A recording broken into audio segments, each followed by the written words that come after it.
us, but anyway. Well, we'll do it again at the next cool. one. Yeah. Just remind me. Yeah.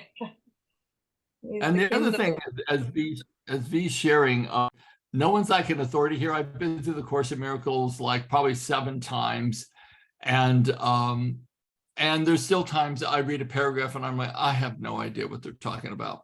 And then we sort of break it down. So we all contribute to kind of understanding the course in a little bit more in-depth way. So this is not like no one's an authority here. You know, we all do our best to interpret the Course in Miracles.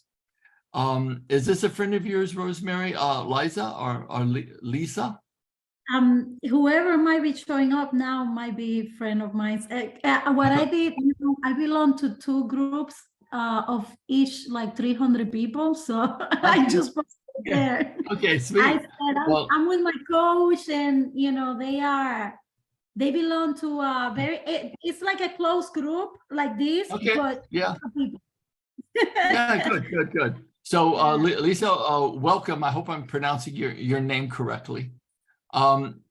Veronica, yes. The very first one, do you want to read that and then we'll break it down? Yeah, we actually are up to number 3, so I'll read that up. Oh, okay, cool. We finished on 2 last week.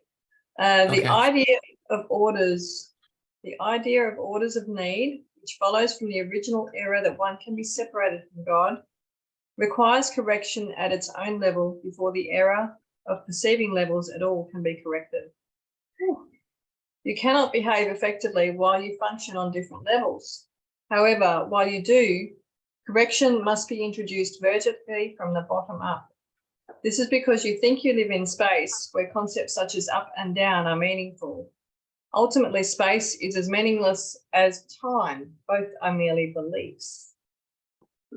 Oh boy. Oh, this will take all out the whole hour. No, this is going to be good because it's all going into quantum physics now, which is all very cool. So I'm going to read the very first sentence again, a little paragraph there. Lisa's already bailed. Oh yeah, that was a heavy one. Okay, the idea of orders of need, which follows from the original error. That means the original error is that you're perceiving that you're separate from God, requires correction at its own level before the error of perceiving levels at all can be corrected. So to be able to correct the error at its own level means to live in that place where you know that you're constantly connected to God, like there's ultimately no separation. Correction at its own level before the error perceiving levels at all can be corrected. So we can't correct the different distortions of perceiving different levels of separation until we actually get into the mindset that we're not separate at all.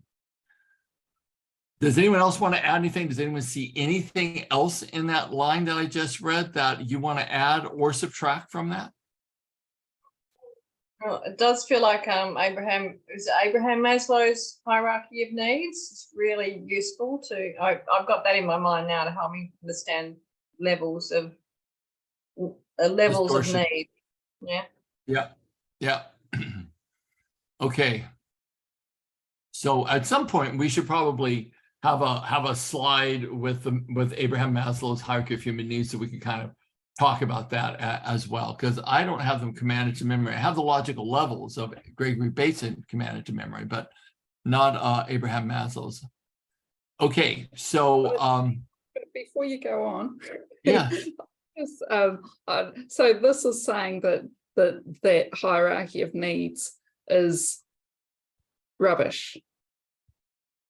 Pretty much. It's saying that if we are in a state of oneness or connection or even surrender to something higher than us, then rather than be worried and concerned about lack, we're in the state of whatever comes next is in the divine right order.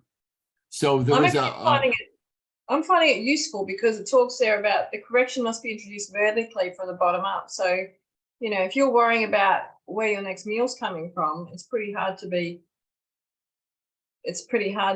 you know, coming from a spiritual place. You've got other needs that you need to address before you can move up to the next level. That's how I'm kind of seeing it. Yeah. And it's true. When I was in India, you know, the master would always say that in India, you know, there were so many really impoverished people that were disciples, and Maharaji would say, you know, when the Westerners would come, he would say, you have no idea the blessings that you have, because your foundational needs of food and shelter and water is already taken care of. All you have to do is sit and meditate. Whereas many of the disciples have to forage for food, have to work in the fields. And it was like you are in a state of grace all the time, because you can devote more time to the devotional practice and to meditation. But, you know, often, of course, in the West, we're out there chasing the dollar and all the other things that we chase, and we have less time than we actually do. Okay, the next sentence: you cannot behave effectively while you function on different levels. So does anyone want to tackle that one? V, you're kind of on a roll with Abraham Maslow's hierarchy of human needs. Yeah, so this still applies to me. You cannot behave effectively while you function on different levels. And like you were just saying, the chasing the dollar means we're still focusing on the lower levels, because we're focusing on just making our physical needs met. Whereas you know, to reach the higher spiritual levels, we need to let that go a little bit and just trust. You know, if we've got a roof above our head and we've got family around us, we're satisfying all the other things, or friends or family, our community, we're satisfying all those needs, so we can focus more on the spiritual attainment. Yeah, you know, what I think is really important is, like, I personally like to live well. I am very pro money and capitalism and all of that. I think that's a good thing, especially if you're doing work that's benefiting other people, and that it's an important part. But I know in India, they would always say that, you know, you have to be like the lotus. You have your roots in the mud, gaining your nourishment from the mud, but you blossom on top of the water. So to be in the world, but not of it, to be in this state of, I do all the things that any other Joe Schmo would do. And I'm also having my attention and my focus in an internal state of prayer and surrender. So if I live like that, I can wander through the world kind of unscathed by all the changes and all of the developments that is happening around us all the time. And there's many more to come. So I always think of that metaphor, you know, like, be like the lotus, blossom above the water, have your roots in the mud. And he would say to us, do not bring attention to yourself. Like, I could dress in saffron robes and go sit out on the street in a lotus position. And in Arkansas, that would be very frowned upon. So, you know, I'm just thinking, don't ever draw attention to yourself. You know, your connection with God is your own connection. How you do that is completely up to you. It's like having a lover that you don't talk about. You don't talk about the intimacy you have with your partner. Here it's very funny, because Robert was asked the other day, I forget where it was, and the first thing this woman asked him was, well, what church do you go to? And Robert said, I don't go to church. That's not my faith. And she said, well, how can you love God if you don't go to church? He was like, I respect your belief system, and it's different for me. And it was interesting how, you know, that whole kind of process of being in a place where life is different, and you don't bump up against it, you don't criticize it, you don't demean it, you step out of it, and you're able to appreciate from another perspective and have as little judgment, if no judgment at all, and let people wander in the roads they wander as you do yours. Okay. Anybody else want to say anything about that statement? You cannot behave effectively while you function on different levels. Okay. However, while you do function on different levels, correction must be introduced vertically from the bottom up. This is because you think you live in space where concepts such as up and down are meaningful. Ultimately, space is as meaningless as time. Both are merely beliefs. So this kind of goes way out there, but does anyone want to speak to that? What your hit of that is, what you think it's saying to you? And if not, I'll give it a go.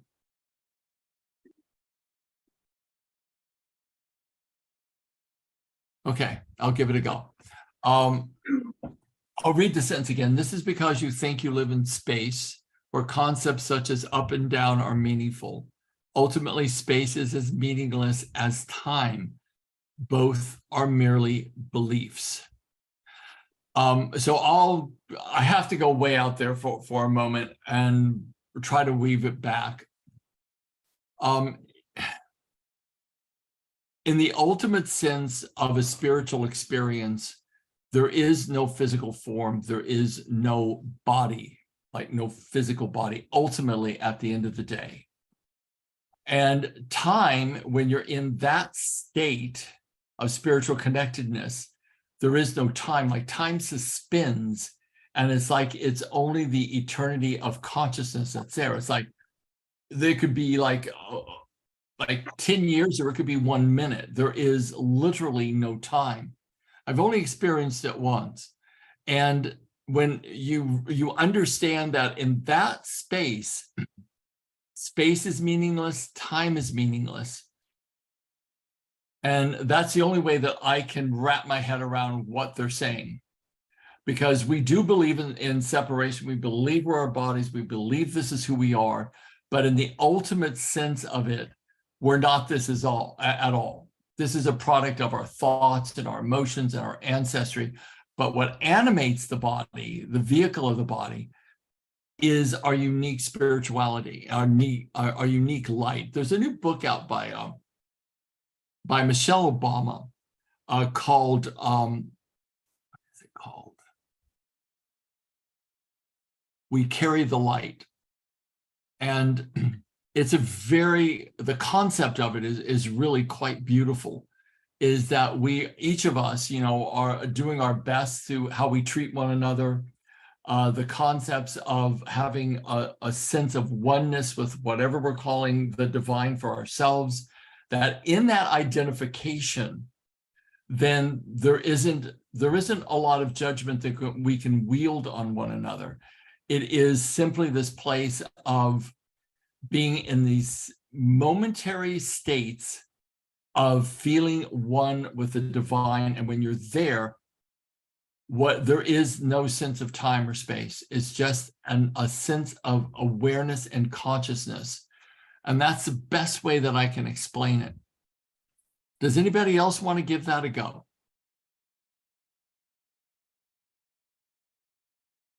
The Course generally doesn't get as esoteric as this last paragraph. So anyone? I think I've had that a few times. And I think it's like you said it before, Gary, where you don't know until you've experienced it, and then there's still more. There's always another level to go deeper on whatever we're experiencing that's kind of spiritual. Todd, do you have anything you want to share around this concept, or you want to just hold that in silence? I'm trying to wrap my head around the vertically from the bottom up. I don't really get that, but I mean, the rest of it it reminds me of, when I had the realization at some point that the loneliness and the dark things in my life had come from my sense of me being separate from the rest of mankind, and in reality, I'm just I look at my physical manifestation of my body and all of that, and it looks like I'm a separate guy, but really in the spiritual realm, we're all connected as part of one big living thing, which is God. And the ego is what causes me to believe that I'm separate and I'm alone, and so I mean, it's a good reminder of that for me.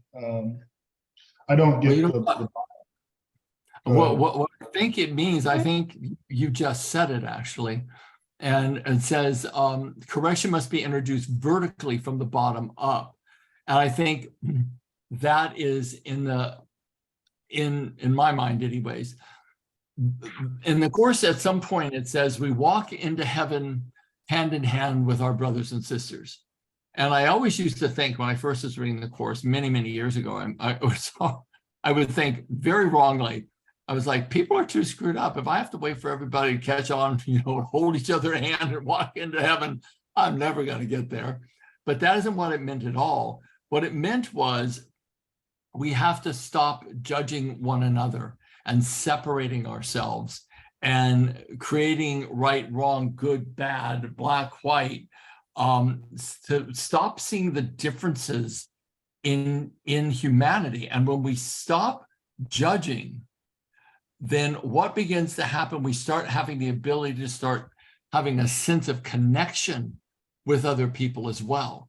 So when we can have that sense of connection, that I think is beginning to do the correction from the bottom up. Because what we're doing is we are getting those moments where we're no longer separating ourselves with differences, but seeing the sameness. And if we can do that, things begin to shift and change.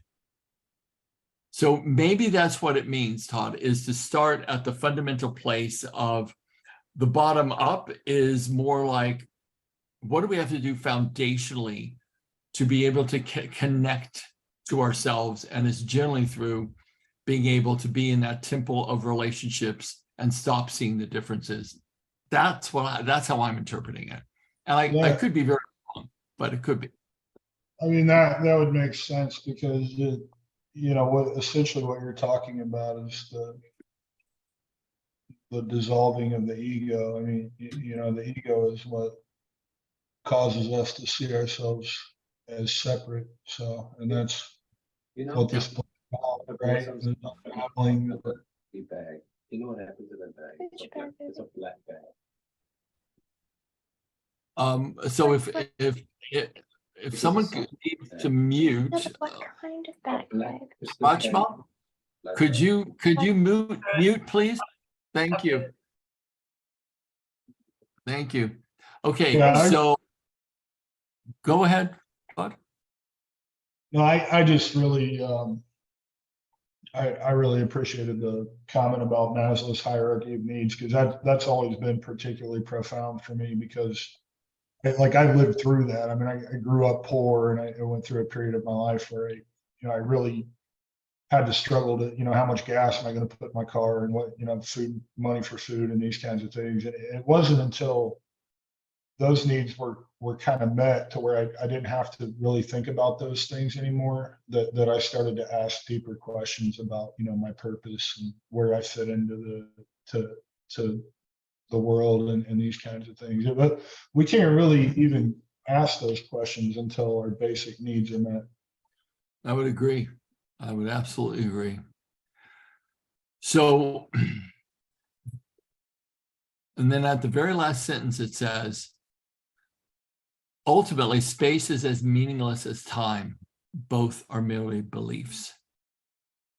So I think I've already spoke to that, but it is true. It is a belief. And at certain states of consciousness where there is no good, bad, or up and down, there is only consciousness, then the beliefs disappear and oneness is the only thing that's experienced. And not very many people have that experience. For me, it was given. It wasn't something I was like, oh, I'm so holy and profound that I was able to get there on my own. But it was kind of given me as a gift to have that moment of absolute oneness. So these are powerful statements, I'll say. It seems like she's saying that our reality is a construct, basically, that it doesn't. Oh, it's totally the matrix, it's totally the construct. The limitations of time and space are just constructs that we've been taught are there. Yeah. Well, it's very interesting that the Mayan calendar, I don't want to squirrel too much here, but the Mayan calendar doesn't tell time the way we tell time. The Mayan calendar would tell time in states of consciousness. Like this period of time is a period to be ultimately grateful. This period of time is to celebrate, the harvests and the bounty. So it would tell time through states of consciousness rather than segments of time that we become enslaved to, which we're all enslaved to at this moment in time. But I used to know a guy who used to try to live his life by the Mayan calendar, which didn't work real well in the Western world at all. But he really gave it an effort to try to live in states of consciousness based upon the Mayan calendar. You want to go to the next one, V? Yes. Get to the next page. Okay. Okay. Number 4. Read that one. Todd, why don't you read this one? Sure. The real purpose of this world is to use it to correct your unbelief. You can never control the effects of fear yourself because you made fear and you believe in what you made. In attitude, then, though not in content, you resemble your creator, who has perfect faith in his creations because he created them. Belief produces the acceptance of existence. That is why you can believe what no one else thinks is true. It's true for you because it was made by you. You want me to keep going? No, that's enough. That's enough. I absolutely love the first sentence. The real purpose of this world is to use it to correct your unbelief. So I'm interpreting the unbelief as the not believing in your oneness with God. That's how I'm interpreting it. Does anyone else have a different interpretation? For some reason, I'm looking at you, Carly. Do you have another interpretation? No, not really. No. I might have used a bit different words, but yeah, pretty much that. Okay. Well, I feel like, Go ahead. I feel like from the context and the rest of the paragraph, it seems like it could be talking about unbelief in ourselves too, because that's kind of the theme of the paragraph. Yeah. Belief in what we created, I mean, as we go further in the course, there starts to be this blurring between God and our souls, like we are just the light of God incorporated in everyday experience. So it's not as if we're separate. I mean, the course continues to go on as we mature in it, that it starts talking about our oneness and that we are this spark of the divine. Therefore, we're spinning out our worlds just like God spun out the creation. We're spinning out our creation as well. The next line is really powerful, I think. You can never control the effects of fear yourself because you made fear and you believe in what you made.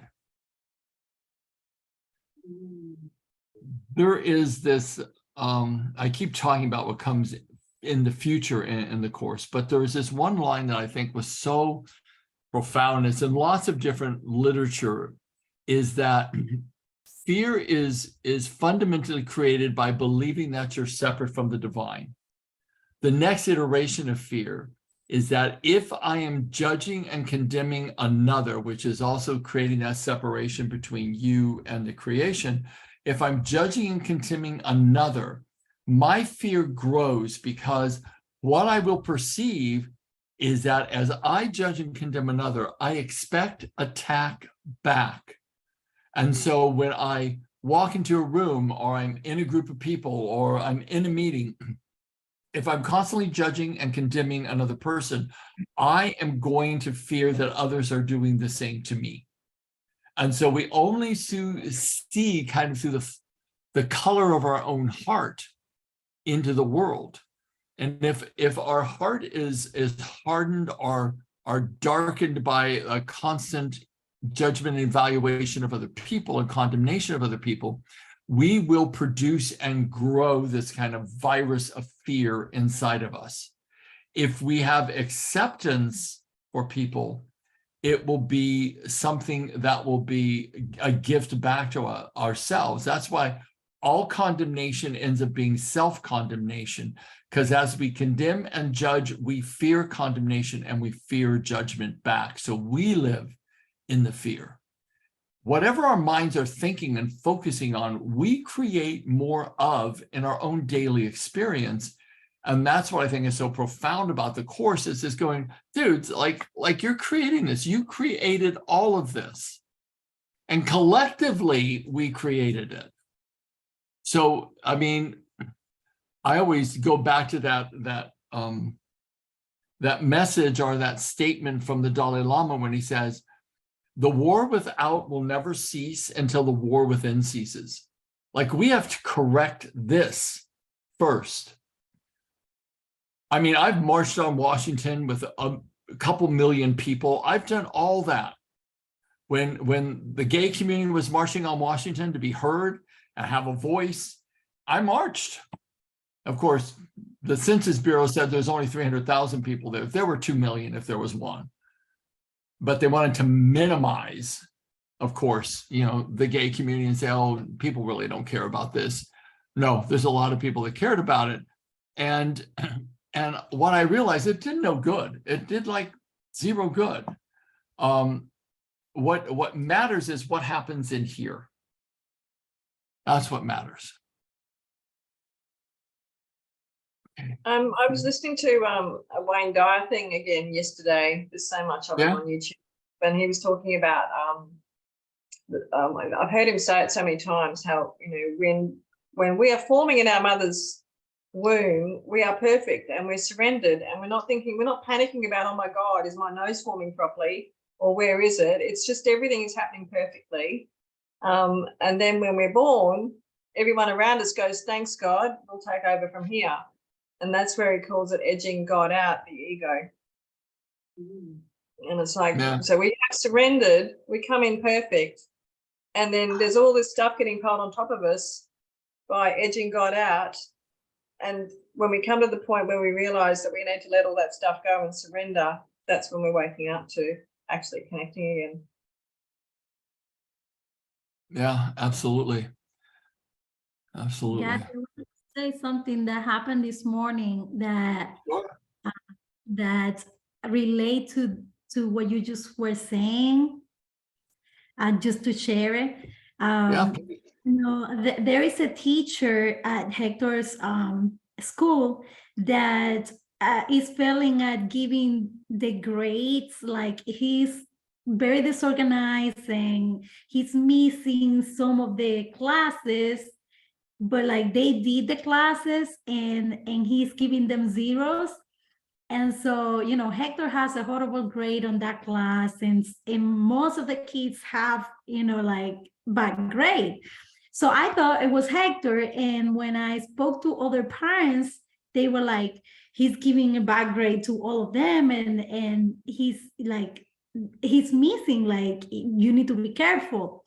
And so today I got a call from another parent that's calling me because I'm talking to the teacher.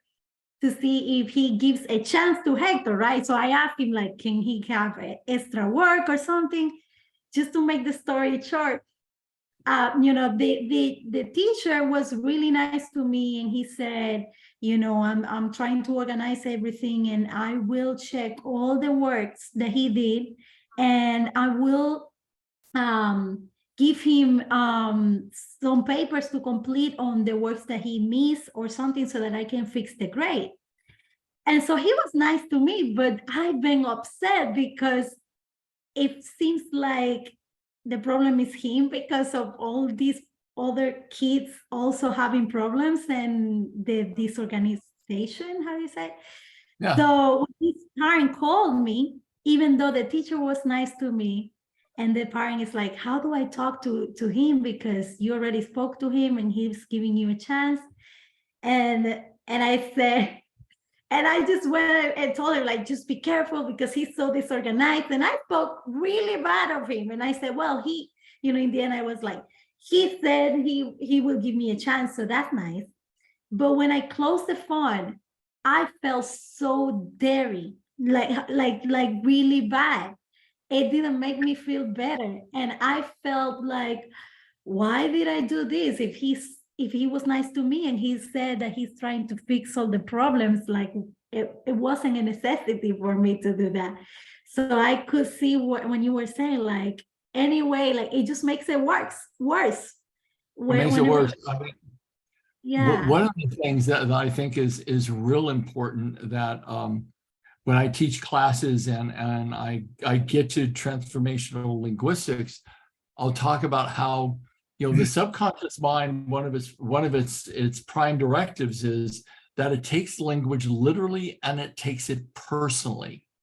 So that as we speak ill of another, we think that somehow the words are coming out of our mouth and kind of plumbing on to the other person, and somehow they get punished by our words, you know.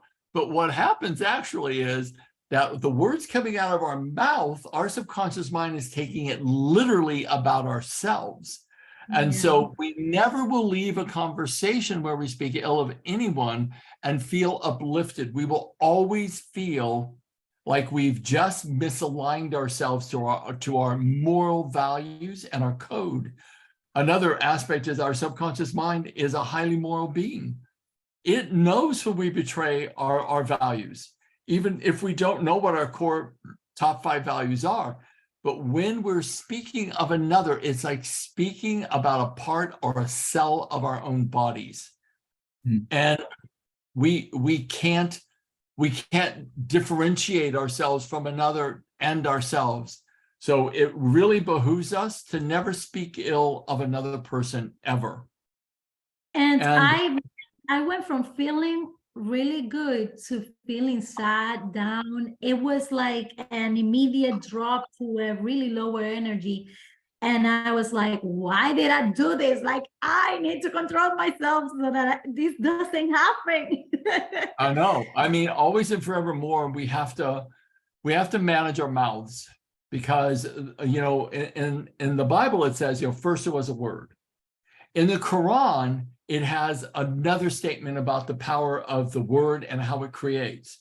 In the Bhagavad Gita, you know, and the Upanishads in Hindu, it's always about the word. In Buddhism, you know, Buddha said, you know, the thought manifests as a word, the word manifests as the deed turns into habit, the habit hardens into character.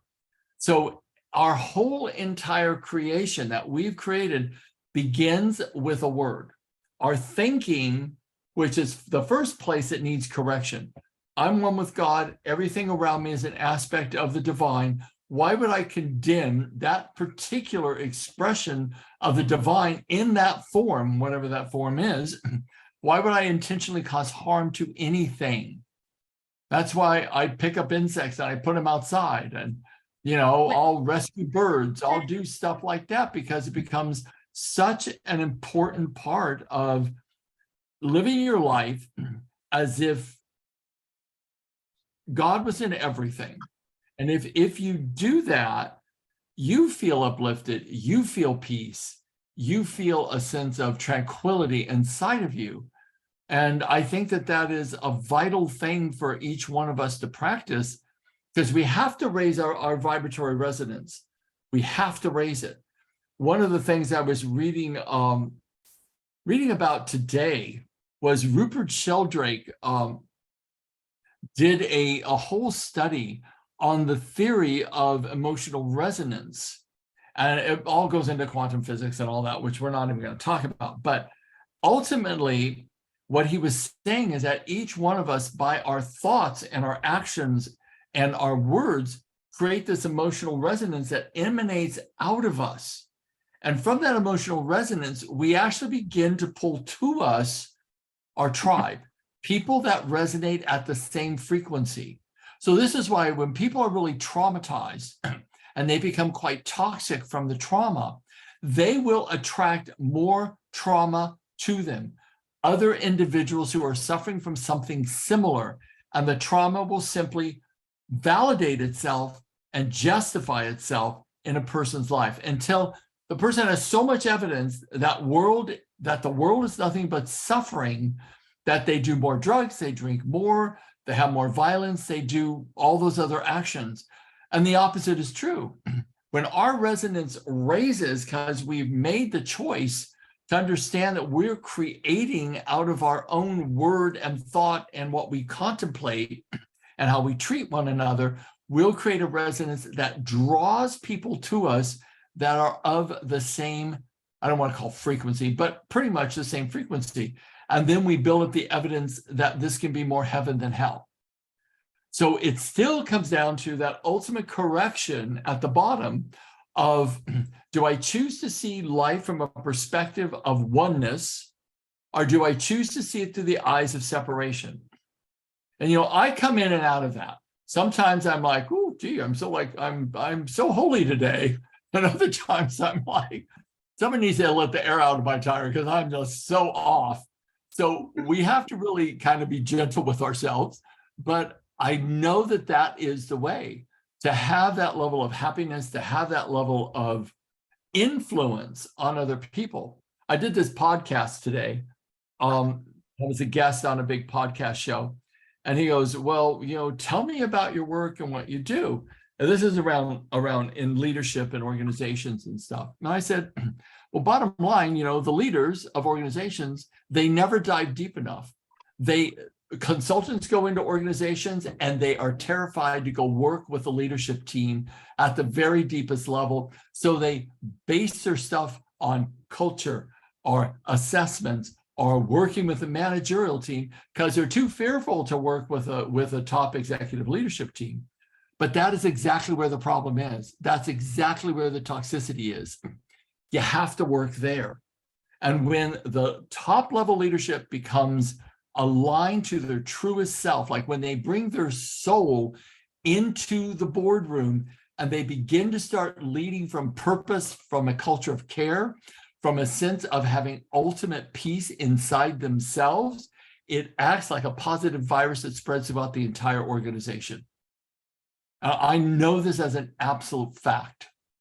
I was training on the stage of Shell Oil once, and I've told this story before, but the head of Shell Oil Australia, I met him before, and he was so kind to me, and he was just this really incredible man. And he comes out on the stage, and when he comes out on the stage and grabs the mic, the entire room, all the leaders of Shell Oil in every country and in every division was there. There was an audible gasp of awe when he took the stage. Like people went like that. And I was like, wow, this guy knows how to lead.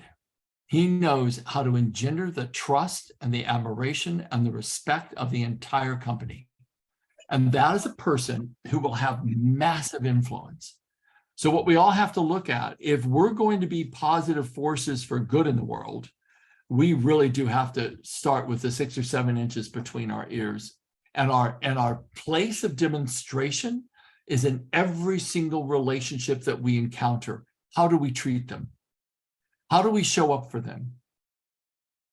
Robert and I are looking for an investment property where we live, and we met this woman on Easter Sunday. she asked, we said, well, we called, but we didn't think anyone would answer. It's Easter Sunday. And she goes, oh no, you're calling, come over. We went over, we just had a conversation. We love the house, we want to get it. But in the conversation, this woman was just riddled with trauma, like riddled with trauma. And so I'm sitting there going, okay, well, this is really synchronistic. It's Easter Sunday. She's riddled with trauma, and I'm sitting in the same room with her. Like, there's no mistake there. So I said, her name is Tova. And I said, Tova, would it be okay if I set up some time to work with you on trauma? Because your body and your movements and your language and the enunciation is all indications of a lifetime of unhealed trauma. And she got a little tear in her eye and she said, I have no idea how to deal with this, what's happened to me. And I said, excellent. So tomorrow morning, I'm getting on Zoom with her and we're going to do a bunch of trauma work. But what I'm just going to say to every one of us is everyone has their own gift. That just happens to be my gift. Everyone has their own gift. Give it more fully to people. People are of need. They need to be able to have more peace. And sometimes the kindest thing that you could do is just say one little quote from somewhere that you heard. And for that person around you in earshot that may hear it, may change their life and stop them from committing suicide. So you have to begin to start looking at that you're more powerful, more influential than you would ever know. And when you align to a higher power, whatever that is for you, however you define it, when you align to that and claim that that is your true self as it is spread through every living thing, that's when we start to be having a higher vibration and correcting it from the bottom up. The first step is correct the incorrect belief that we're separate from God. I do not know where all that came from. But, that was beautiful. It was another one of your downloads. I know, I'm just rattling on. So what time is it anyways? Oh, good. We got a few more minutes. Where did we end up? Because I just totally lost my way here. Read the first paragraph. Okay, Yeah. we're number 4, right? Did we just read the first paragraph? Yeah. Yeah, so Okay. come in attitude. So, Linda, do you Okay. want to cover that? Let Linda read. Yeah, Linda, you want to read from in attitude, then they're not. Yeah, okay, good. In attitude, then, though not in content, you resemble your creator, who has perfect faith in his creations because he created them.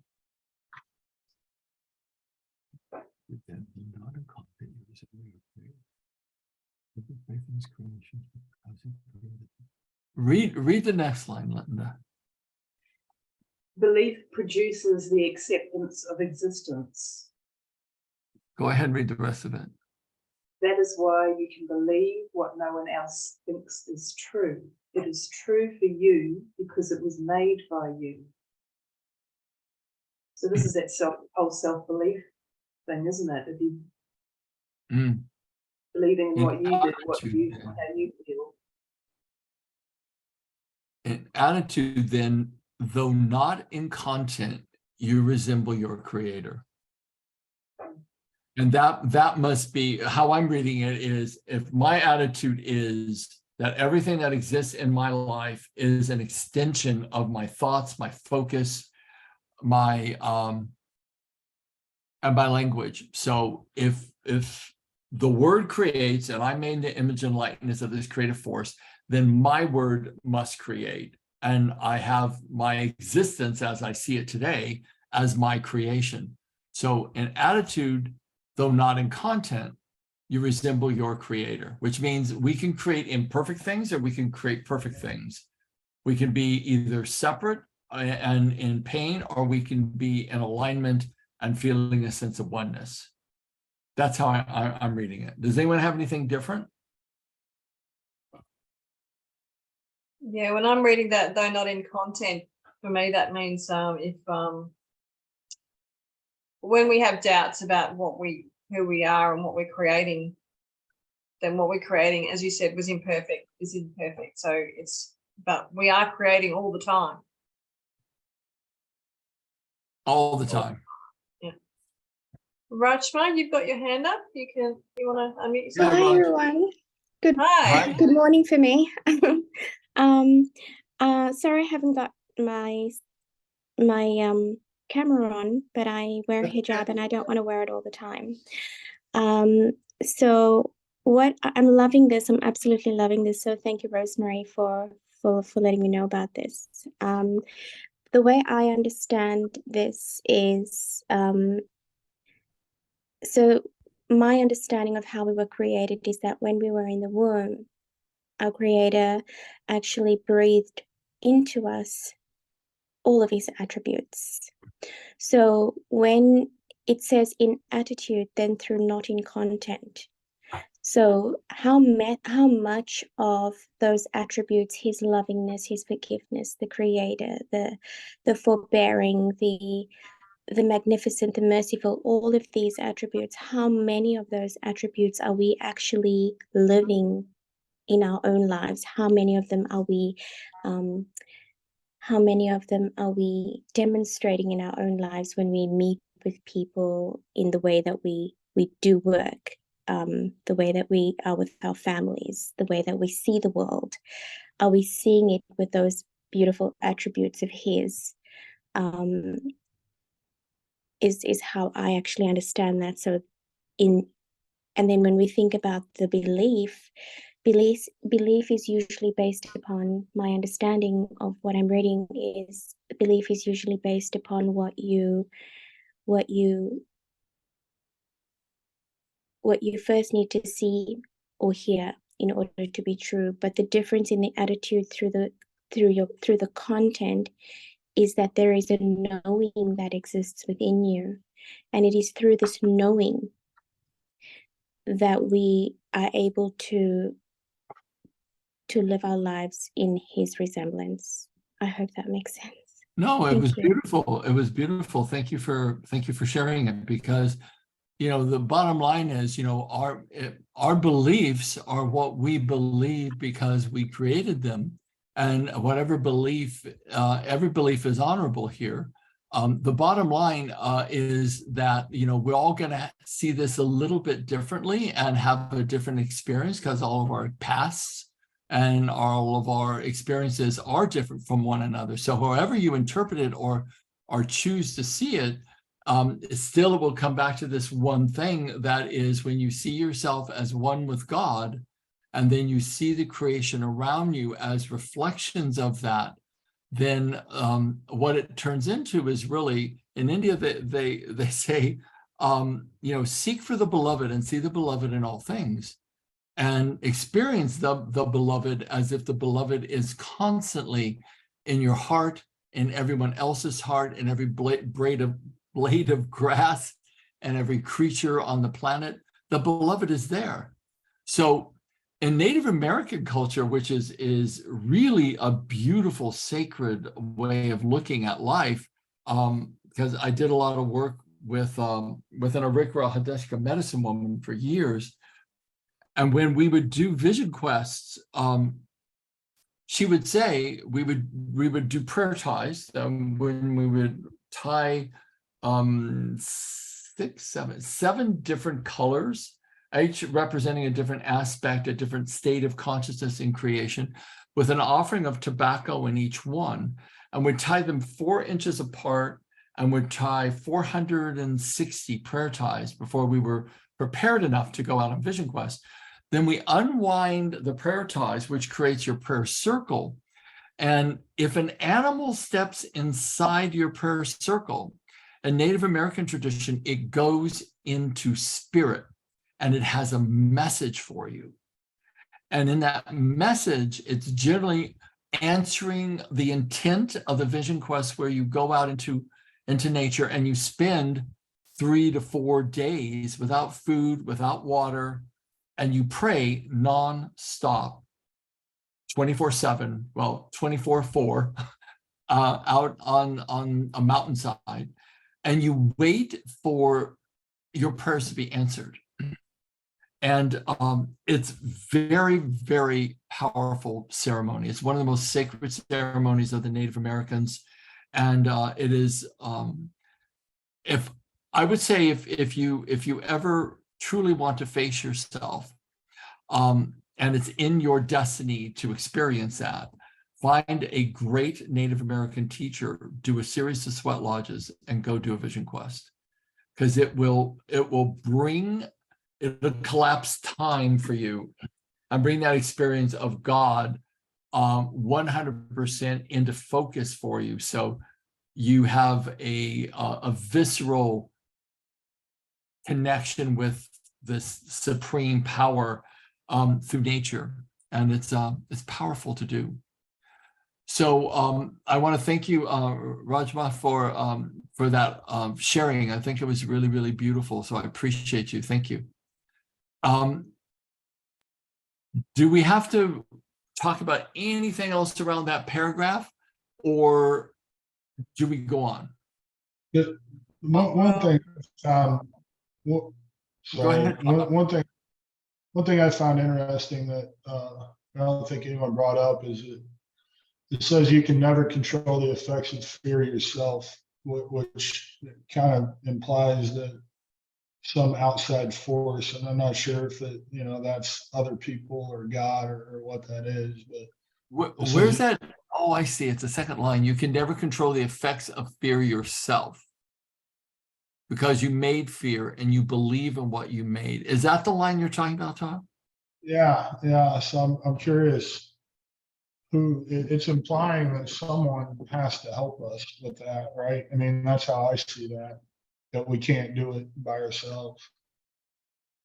Well, yeah. I mean, God, there's so much I want to say about that. So I'll just start rattling. It is if that we can't control the effects of fear, because we literally produced it. We made it. We built our perceptions on separation and fear and judgment and condemnation. Not that we can't free ourselves from that, but that is what we unwound ourselves to be, and we modeled it from our family of origin, and it imprinted our nervous system. So yeah, we did. For me, anyways, I think in every single, I know in the path that I've chosen to follow, they say that you need a spiritual leader to guide you. That's why there is a master who acts as the one who leads the way, who takes the steps before you. For many people, it's Jesus. For many people, it's Muhammad. For other people, it's Buddha. But every single faith builds itself around an ascended, enlightened master. And then what happens? Their disciples, after the masters ascend, the disciples take the teachings, try to duplicate the teachings. The teachings become misinterpreted and further become diluted until it's a mere mirage of what the teacher, the master, actually brought to the world. So it's up to us to kind of weed through that and find our way. But I will say this, at least this is my belief system. If you find an enlightened soul and they are initiating, or if you have your faith in Jesus, whatever it is that suits you, we need to follow someone who's done the road before us, who's walked that road before us, so that we have someone to model. All of creation, if you look at it, has been based upon modeling. We always model our parents to figure out how to survive in the world. We model excellence to figure out how to be excellent. And so in the course, this is the modeling of the mystical teachings of Christ. And if that is your path, do it to the very, very best of your ability. Like V is, Veronica, is anyone else in the group following the daily lessons, partnering with V on the daily lessons? Yeah, there's quite a few people from on our lives are actually in the group as well. Yeah. Okay, I posted good. a link to it in the chat as well, so if anybody wants to follow. Yeah, I'd really recommend you guys to check on what's in chat and join that group, because the daily lessons are really powerful. They're daily meditations that assists you to really unravel the ego and return back to that state of oneness. And they're things that you focus on every day of the week. It's 365 lessons. So it's a different meditation for every day of the week. And we're just here to like support people and say, let's wake up together. We all come from different iterations of how we follow a path back to God. But the most important thing is that we increase the love inside of us, and we judge less, and we condemn less, and we treat people with as much respect and kindness as we possibly can. And in that, we uplift ourselves. And when we uplift ourselves, we remember God more valiantly, more often, and more succinctly. And that's what I choose to be about. So we're a little bit over our time, so I want to be respectful of people's time constraints. How we generally end the meeting is we give a word or a sentence of what we feel like we want to focus on for the rest of the week till we meet again next Tuesday, and a word or a sentence that would support the rest of the people on the call. So because you have an abundance of goddess energy in your house right now between you and Linda. So I'm going to ask you to say a word or give a sentence of what you'd like to leave with the group. We don't do anything by ourselves, and it's all perfect. Linda? And I'm going to steal from the first paragraph because I like this. Correct your unbelief. Beautiful. Carly? This can be heaven. Rosemary? I'm gonna be focusing on being brave this week because of the first sentence. No, the second sentence that says you can never control the effect of your fears. So if we cannot control it, at least can we be brave, right? Because if we're fearful but brave, maybe, yeah. So I'm gonna focus on that. Great. Todd? I am going to focus on letting love in because I have a problem. Rajma? Also from the fearful line, I'm going to focus on having absolute trust in the Creator, because nothing happens without Him, and I am nothing without Him. I agree. And my couple words are surrender to the oneness that just is. Gang, I want to thank you all for coming tonight. Again, we do this because we believe it's really important information. And if you find people that you feel would benefit from this and have the bandwidth in their hearts to be seeking for some way of being able to incorporate these teachings in a deeper way, then you're welcome to invite them so that we can just help these kind of thoughts to get out there in the world and end as much suffering as we can. So God bless you all, and I will see you guys next Tuesday. Take care of yourselves. Bye-bye. Bye. Bye. Thanks, Gary. Thank you. Thank you. Bye-bye. Thank you, Daddy.